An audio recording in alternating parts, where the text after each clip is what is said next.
Good afternoon बच्चों। Good afternoon ma'am. Good afternoon बच्चों। पानी वगैरह पी लिया आपने? अभी मुझे बच्चे बता रहे थे कि लास्ट पीरियड होता है तो मतलब हम ज़्यादा नहीं पढ़ पाते। अभी से आपके अंदर इतना स्टैमिना नहीं है?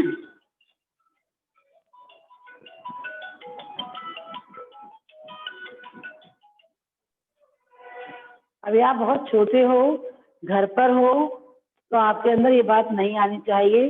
अभी तो हमें बहुत कुछ करना है। आप तो छोटे बच्चे हो तो आप थकान नहीं मानेंगे और क्लास अटेंड करेंगे। कल मैंने आपको पाठ पढ़ाया था, उसका शीर्षक आपको निकलवाया था।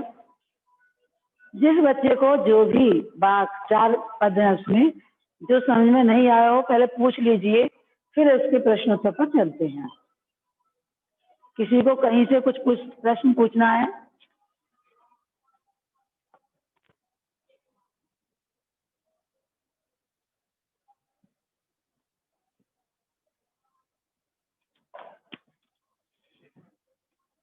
नहीं पूछना कोई प्रश्न? किताब खोलिए अपनी। प्रश्न नहीं पूछना तो इसके प्रश्नोत्तर देखते हैं। सिलेबस मैंने कल बताया था, सबने लिख लिया अपना? क्या क्या अर्धवार्षिक में आना है? क्या बच्चों, सिलेबस लिख लिया? मैम आप लिखवा रहे थे बट किसी ने बोला कि पीडीएफ भेजिए, आपने कहा कि उसी में से देख लेना। अच्छा, तो आप सबको पता है? यस मैम, पीडीएफ है हमारे पास। पीडीएफ है, ठीक है। अर्थ आपको समझ में आ गया? पद्य में विशेषकर यदि आपको अर्थ आ गया है तो प्रश्न सारे उत्तर आपको आ जाएंगे। प्रश्न करने में कोई परेशानी नहीं होती। पहला प्रश्न कौन पढ़ेगा?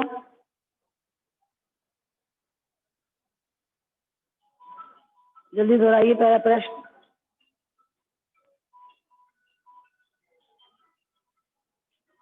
पहला प्रश्न क्या है? रस्सी यहाँ किसके लिए प्रयुक्त हुआ है और वह कैसी है? रस्सी यहाँ किसके लिए प्रयुक्त हुआ है और वह कैसी? Yes ma'am.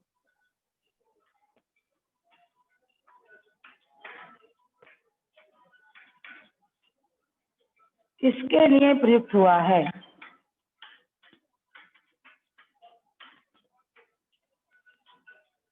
कौन फोन करे जा रहे हैं?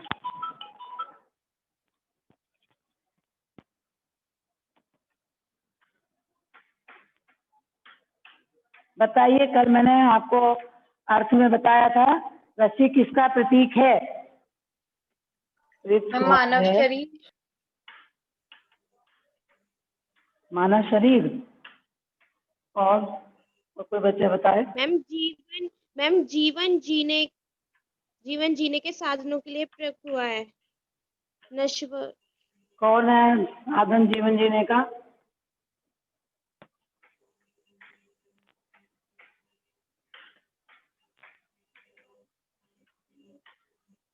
रस्सी कैसी है?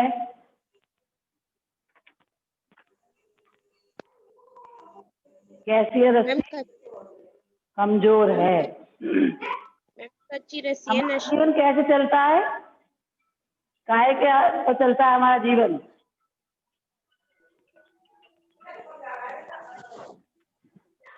हमारा जीवन किससे चलता है? श्वास से। यदि मनुष्य के अंदर से श्वास प्राण निकल जाए तो क्या वो जीवित रह सकता है? नहीं रह सकता।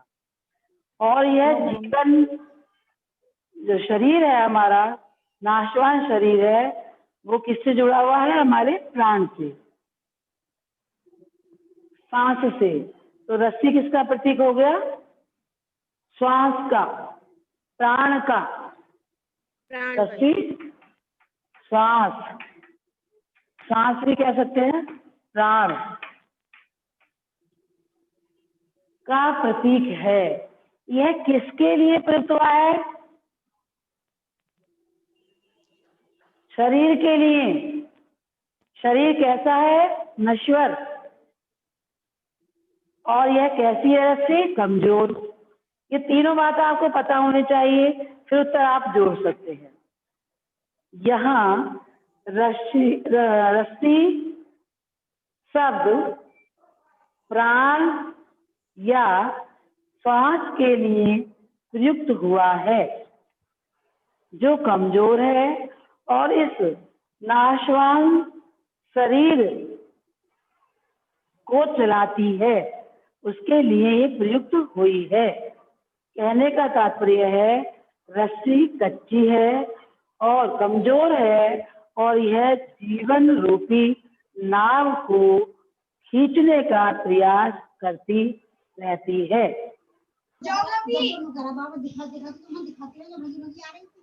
रस्सी किसका प्रतीक है? रस्सी श्वास या प्राण का प्रतीक है। यह नश्वर कमजोर है, नश्वर शरीर को खींचने का काम करती है। बच्चे आपस में बोल रहे हैं, घर में इसकी आवाज आ रही है, वो अपने माइक सब ऑफ कर देंगे। कवयित्री द्वारा मुक्ति के लिए किए जाने वाले प्रयास क्यों व्यर्थ हो रहे हैं? पहला प्रश्न समझ में आ गया सबको? Yes ma'am.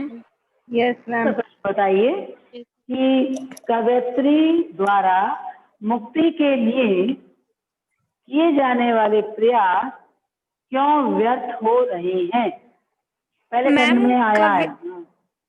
मैम कवयित्री देखती है कि दिन बीतते जाने और अंत समय निकट आने के बाद भी परमात्मा से उसका मेल नहीं हो पाया है।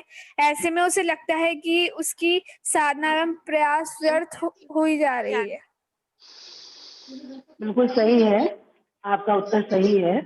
आप और भी सरल भाषा में लिख सकते हैं कि कवयित्री मानती है कि मैं जो प्रयास कर रही हूँ और मैं ईश्वर के पास जाना चाहती हूँ, वो मेरे प्रयास व्यर्थ हैं, क्योंकि मैं ईश्वर के पास नहीं जा पा रही हूँ। अर्थात वो मुक्ति चाहती है। क्यों नहीं जा पा रही हूँ? क्योंकि उसका मन सांसारिक माया मोह से अभी पूर्ण रूप से मुक्त नहीं हुआ है। जब तक किसी व्यक्ति का मन सांसारिक विषय वासनाओं से पूर्ण रूप से मुक्त नहीं होता, तब तक उसे मुक्ति प्राप्त नहीं हो सकती। और यह कवयित्री जानती है, इसलिए वो कह रही है कि मैं ईश्वर प्राप्ति के लिए जितने भी प्रयास करती हूँ वह व्यर्थ हैं। अर्थात अपना मन इस संसार से जितना भी हटाना चाहती हूँ, मेरा मन पूर्ण रूप से वहां से मुक्त नहीं हो पा रहा है। इसलिए मुझे लगता है कि मुझे अभी मेरे प्रयास जो चल रहे हैं वो व्यर्थ हैं, क्योंकि मेरे मन में ईश्वर प्राप्ति के लिए एक वेदना है, भूख है। मैं ईश्वर से मिलना चाहती हूँ, उसकी शरण में जाना चाहती हूँ, उसकी शरणागत होना चाहती हूँ। ठीक हो गया आपका क्वेश्चन? ये कवयित्री का घर जाने की चाह से क्या तात्पर्य है? प्रश्न वही होते हैं, लेकिन उसके लिखने का तरीका बदल जाता है। सबसे पहले घर जाने की चाह माने इच्छा। कवयित्री कौन से घर जाना चाहती है? ये प्रश्न भी आ सकता है। कवयित्री परमात्मा के घर जाना चाहती है। घर जाने से तात्पर्य है प्रभु से मिलना, प्रभु से मिलन करना, प्रभु की शरण में चले जाना, परमात्मा के घर जाना। लौकिक संसार है, वो परलौकिक संसार में जाना चाहती है, ईश्वर से मिलना चाहती है। तो कवयित्री का यहाँ घर जाने की चाह से तात्पर्य लौकिक या सांसारिक घर से नहीं है, उसका तात्पर्य ईश्वर से मिलना है, प्रभु की, परमात्मा की शरण में जाना है। कवयत्री ईश्वर की शरण में जाना चाहती है और मोक्ष प्राप्त करना चाहती है। अगला प्रश्न, भाव स्पष्ट कीजिए। भाव मैं कल आपको समझा ही चुकी हूँ, बताइए कौन बताएगा। जेव टटोली कौड़ी न पाई, क्या तात्पर्य है इसका? हाँ मैम जी, जेब टटोली कौड़ी न पाई का भाव यह है कि सहज भाव से प्रभु भक्ति ना करके कवयत्री ने हठ योग का सहारा लिया, इस कारण उसके जीवन के अंत में उसे कुछ भी प्राप्त नहीं हुआ। सही है, सबसे लास्ट में दिया हुआ है ना आपका, लास्ट वाले खत में, आई सीधी राह से गई न सीधी राह, सुसुम सेतु पर खड़ी थी, बीत गया दिन आहा, जेब टटोली हासिल भी कुछ नहीं हुआ और चिंता सता रही है।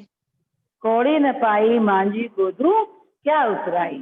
तो इसमें यही आएगा कि कवयत्री कह रही है कि सहज भाव से मैंने भक्ति नहीं की। कोई व्यक्ति सहज भाव से भक्ति करता है, सरलता से ईश्वर की प्राप्ति होती है। वह हठ योग के चक्कर में जो व्यक्ति पड़ जाता है तो वह ईश्वर की भक्ति, ईश्वर की शरण नहीं पाता। वह सदकर्म रूपी अपने पैसे को इकट्ठा नहीं कर पाता, उसकी जेब सदकर्म रूपी पैसे से, रुपयों से खाली होती है। तो कवयत्री कह रही है कि इससे ना तो मैं अपनी इच्छा पूरी कर सकती, कि मेरी इच्छा है कि ईश्वर ने मुझे इस भवसागर से पार उतारा है तो मैं उसे कुछ उतराई दूं, कहाँ से दूं कि मेरे पास कुछ भी नहीं है। तो यहाँ पर कवयत्री हमें प्रेरणा दे रही है कि हमें अपने खाते में सदकर्म रूपी पैसा इकट्ठा करना चाहिए। हम संसार में कितना ही पैसा इकट्ठा कर लें, कोठी बंगले गाड़ी कुछ भी बना लें, बैंक बैलेंस कुछ भी करें, यदि हमने सदकर्म नहीं किया तो हमारा जो आध्यात्मिक खाता है वो जीरो है, जीरो बैलेंस, हमें कुछ नहीं मिलने वाला। और जो व्यक्ति जैसे नरसिंह हुए हैं, कबीर थे, तो क्या था इनके पास? खाने के भी लाले थे, जो मिल गया सो खा लिया, लेकिन आध्यात्मिक खाता उन्होंने इतना अधिक भरा सविता जी कि उन्होंने क्या किया, उनको मोक्ष की प्राप्ति, ईश्वर की शरण में। तो कवयत्री ये हमें संदेश देना चाहती है, मानव जन्म हुआ है तो प्यारे बच्चों हम सब का कर्तव्य है कि हम सदकर्म की ओर जाएं, अपने खाते में कुछ जमा करें। अब वो क्या है? प्रेम है, त्याग है, बलिदान है, दान है, यह सब हमारे अंदर है। विश्व बंधुत्व की भावना है, हम सब एक है, हम एक ही परमपिता परमात्मा की संतान हैं। जब हमारे अंदर ये भाव आता है तो हमारे मन में कोई ईर्ष्या होती ही नहीं। जब हम सोचते हैं कि हम सब एक हैं, तो यहाँ पर ऐसा संदेश, ऐसा भाव हम सबके लिए कवयत्री ने दिया है। दूसरा, खा खाकर कुछ पाएगा नहीं, न खाकर बनेगा अहंकारी। ये दूसरे पद में आपका दिया हुआ है। इसका तात्पर्य यह है कि मनुष्य को अपने जीवन में सम रहना चाहिए, सभी से समान भाव से व्यवहार करना चाहिए। ईर्ष्या, द्वेष, काम, क्रोध, लोभ, मोह जो हमारे शत्रु हैं, इनसे हमें मुक्त रहना चाहिए, क्योंकि कवयत्री का मानना है कि हम सांसारिक सुखों का कितना ही उपयोग करें, विषय भोग कितने ही हमारे पास हों, लेकिन उससे हमें कुछ मिलने वाला नहीं है। और न खाकर बनेगा अहंकारी। और यदि हम इस संसार से बिल्कुल अलग हो जाते हैं वैरागी हो जाते हैं तो क्या होता है, हमारे अंदर एक घमंड, एक गर्व, अहंकार उत्पन्न हो सकता है। इसलिए हमें संसार में रहकर सांसारिक विषय वासनाओं में लिप्त नहीं होना है, अपने कर्तव्य का पूरा पालन करना है। अब आप कहोगे कि ये लिप्त कैसे ना हो और कर्तव्य का पालन कैसे करें। देखो, हम पर जो दायित्व है, चाहे वो छोटा है चाहे वो बड़ा है, यदि हम उस दायित्व का ईमानदारी से पालन करते हैं तो क्या होता है, वो हम उसमें सम हैं। और यदि हम उसमें ईर्ष्या द्वेष करते हैं, समान व्यवहार नहीं करते हैं, तो वो क्या है, वो हमारे लिए क्या है, वो हमारे लिए घातक है। और यदि हम बहुत दान करते हैं, बहुत अपने को मानते हैं, हम बहुत बड़े हैं,